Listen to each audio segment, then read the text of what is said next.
Thanks for staying with Newsnight. According to reports, body parts of slain journalist Jamal Khashoggi have been found. It's understood they were found inside the garden of the Saudi Consul General's residence, not far from the consulate.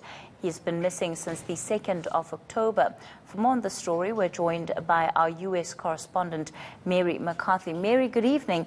Firstly, what do we know about the search that had taken place that led to the discovery of these body parts, as is being reported by Sky News?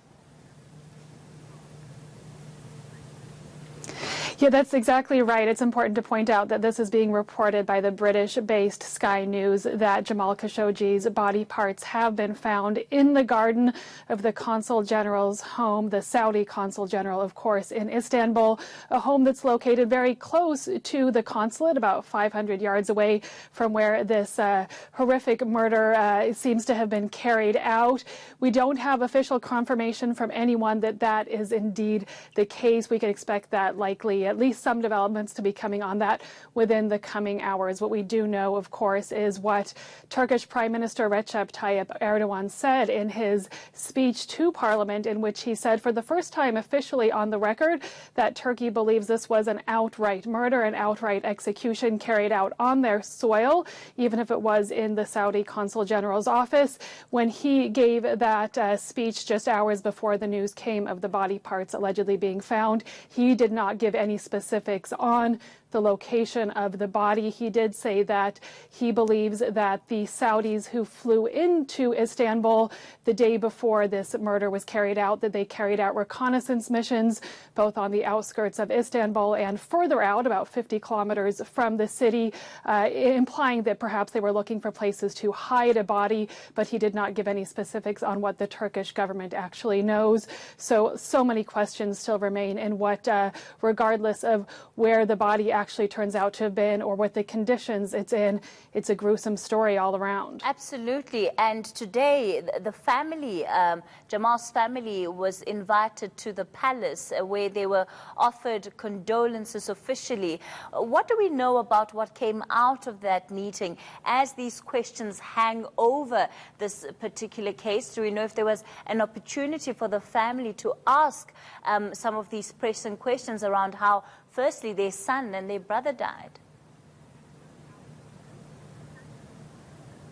Really quite surprising to see those images coming out of Riyadh of Jamal Khashoggi's eldest son and some other of his family members in Saudi Arabia meeting with the Crown Prince Mohammed bin Salman, shaking hands in front of the cameras. This on the very day that this highly awaited Saudi finance conference, the Davos in the Desert, was opening, and a really jarring contrast with what we're hearing, of course, from Istanbul and the reactions to the actual murder of Jamal Khashoggi.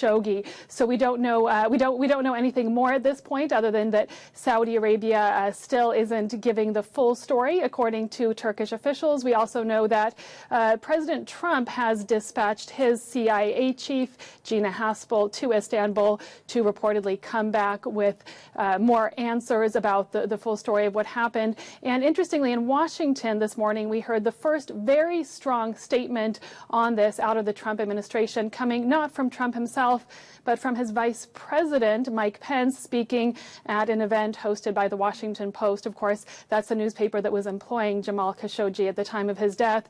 And Mike Pence, for the first time, said the U.S. is expecting full answers and that there will be consequences from America and from the world community if we don't get this, in terms of the full story of how a Western-employed journalist, a human being, could be treated this way, and that at this point it looks like Riyadh might be expecting the world to simply close their eyes and look away. All right. Well, certainly a story that will continue to stay in the news. Our U.S. correspondent, Mary McCarthy.